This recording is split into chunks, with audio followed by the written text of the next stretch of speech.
आज हम एक ऐसे टॉपिक पर बात करेंगे जो जनरली सबकी लाइफ में आता है। कभी-कभी हम लोग why sometimes we feel irritated with our parents, teachers, principal, society, school. हम क्यों इन लोगों से कभी-कभी नाराज हो जाते हैं? क्या हमें नाराज होना चाहिए? क्या हमारा नाराज होना सही है? इस पे आज हम थोड़ा-सा डिस्कशन करेंगे। मुझे ध्यान है जब मैं स्कूल पहली बार गया था, या मुझे लगता है कि शायद ही कोई ऐसा हो जो स्कूल पहले दिन, दूसरे दिन, तीसरे दिन शुरू-शुरू में रो के ना गया हो। तो उस रोने को देख के क्या हमारे पेरेंट्स ने हमें स्कूल नहीं भेजा? या ऐसा कौन-सा बच्चा है जिसको सुबह उठने में तकलीफ ना होती हो? क्या हमने उस तकलीफ को झेला है? कितनी तकलीफ होती है? बहुत ज़्यादा होती है? होती है, थोड़ी होती है। अगर उस छोटी तकलीफ को सुबह 6 बजे उठने में, सुबह 5 बजे उठने में, अगर उस तकलीफ को हम नहीं उठाते, तो क्या आज जिस क्लास तक हम पढ़े हैं, पहुँचे हैं, पहुँच पाते? छोटी-छोटी तकलीफें हमारे जीवन में आती हैं, वो जीवन का हिस्सा होती हैं। हम छोटी तकलीफ इसलिए उठाते हैं कि कोई बड़ी तकलीफ ना आए। हमारे पेरेंट्स हमें, हमारे टीचर्स हमें वो जो छोटी तकलीफ इसलिए देते हैं, क्योंकि वो छोटी तकलीफ जो है, वो बेसिकली हमें बड़ी तकलीफ से बचा रही हैं। मुझे ध्यान है, शायद ही भारत में कोई भी ऐसा बच्चा हो, जो दूध पीने के लिए अपनी मम्मी से बचपन में ना पिटा हो। तो वो क्या आपके दुश्मन हैं जो आपको पीट रही हैं? आज हमने वो अच्छी चीज़ें, हेल्दी फूड मम्मी के पिटने के बाद ही शायद खाया होगा। दलिया है, फ्रूट्स हैं, जूस है। दूध पे तो हर भारतीय बच्चा पिटता ही है, मैं भी पिटा हूँ। तो क्या वो हमारे दुश्मन हैं? या बच्चा रो-रो के दूध पी रहा है, रो-रो के स्कूल जा रहा है, तो क्या पेरेंट्स को छोड़ देना चाहिए उसे? क्या आप उससे सहमत होंगे जब वो छोड़ देंगे तो? क्या जब आप पेरेंट्स बनेंगे, आप टीचर बनेंगे, आपको लगता है कि बच्चे को दूध बिल्कुल जीवन में नहीं पीना चाहिए? या उसको कभी स्कूल नहीं जाना चाहिए क्योंकि वो रो रहा है? ये सोचने वाली बात। जब आपको लगता है कि पेरेंट्स अपनी जगह सही हैं, फिर क्यों हम उनसे नाराज होते हैं? बेसिकली जो पेरेंट्स हैं, टीचर्स हैं, प्रिंसिपल हैं, ये कहीं न कहीं एक साइन बोर्ड की तरह काम करते हैं। जैसे आप हाईवे पे जाएँ, कहीं दिल्ली जा रहे हैं और साइन बोर्ड लगा है, तो रास्ता आसान हो जाता है, हम सही रास्ते पे जा रहे हैं। ये रोकने वाले, ये टोकने वाले, ये डाँटने वाले, ये फटकारने वाले लोग हमारे जीवन में हमारे को भटकने से बचा रहे हैं। बस फ़र्क इतना है कि हम साइन बोर्ड पे तो नाराज़ नहीं होते, इनसे नाराज़ हो जाते हैं। कभी हम व्यक्त कर देते हैं अपनी नाराज़गी, कभी नहीं करते। लेकिन सही मायने में जिनके जीवन में इस तरह से रोकने वाले, टोकने वाले लोग नहीं होते, ये समझ लीजिए कि वो भटकना उनका निश्चित है।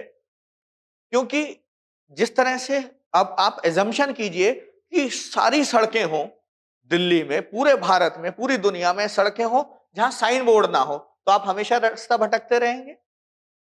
जीपीएस ना हो, कोई ऐसी चीज़ ना हो जिससे आपको रास्ते का पता ही नहीं चले आप कहाँ जा रहे हैं? तो जिस तरह से आप हमेशा भटकते रहेंगे, तो अगर आपके जीवन में ऐसे अच्छे पेरेंट्स ना हों, अच्छे टीचर्स ना हों, जो आपको गलत जगह जाने से रोक रहे हैं, टोक रहे हैं, अगर ना हो तो आप जीवन में अपना रास्ता भटक जाएँगे और आप अपने जीवन में उन मंजिलों को प्राप्त नहीं कर पाएँगे, जो वो चाहते हैं, जो आप डिज़र्व करते हैं। इसलिए अपने कम्फर्ट ज़ोन से बाहर निकलें, एक ईज़ी गोइंग, क्योंकि मन क्या होता है, मन हमेशा सुबह उठने की बारी होती है जब अलार्म तो दिमाग कहता है उठ जा, फ्रेश एयर ले, मॉर्निंग वॉक कर, योग कर, प्राणायाम कर, पढ़ाई कर। दिमाग ये कहता है, मन क्या कहता है? अलार्म बंद कर, सो जा। मन कहता है एक की जगह 4 चॉकलेट खा ले, भले ही दांत खराब हो जाए। मन हमेशा हमारे को कंफर्ट जोन की तरफ ले जाएगा और जो मन को मान के, मन के हिसाब से चलता है, वो बर्बाद हो जाता है। और जो मन को जितेंद्रिय बन जाता है, मतलब मन को काबू कर लेता है। मन को काबू करना भी एक तपस्या है, जो अक्सर हमारे अब समाज से गायब होती जा रही है।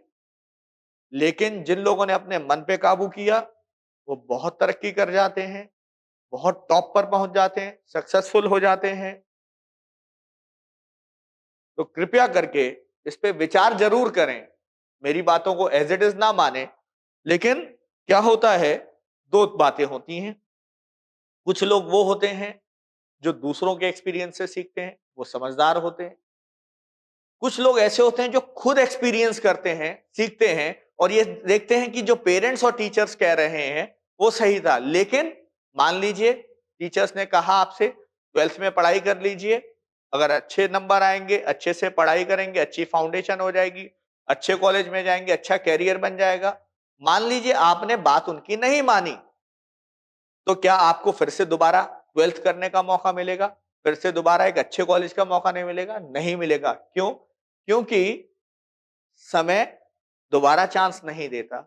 इसलिए मैं फिर से ये कहूंगा, अपनी बात को रखूंगा कि अपने पेरेंट्स की रिस्पेक्ट करें, अपने टीचर्स, अपने प्रिंसिपल, एडमिनिस्ट्रेशन, सोसाइटी, जो वो मर्यादाएं हैं, उनका अतिक्रमण ना करें। मतलब अपनी लिमिट में रहें और जैसा वो कह रहे हैं कोशिश करें उसको फॉलो करें। जो सही है उसको फॉलो करें, जहां तक हो सके फॉलो करें, क्योंकि ये वो आपके शुभ चिंतक हैं जो जिनका अच्छा फॉर्च्यून होता है, जिनका अच्छा भाग्य होता है, उनके ही जीवन में आते हैं। सो मैं ये रिक्वेस्ट करूंगा कि आप लोगों का अच्छा भाग्य हो, इसके लिए आप अपने पेरेंट्स और टीचर की जो अच्छी सलाह है उसको जरूर फॉलो करें। Thank you.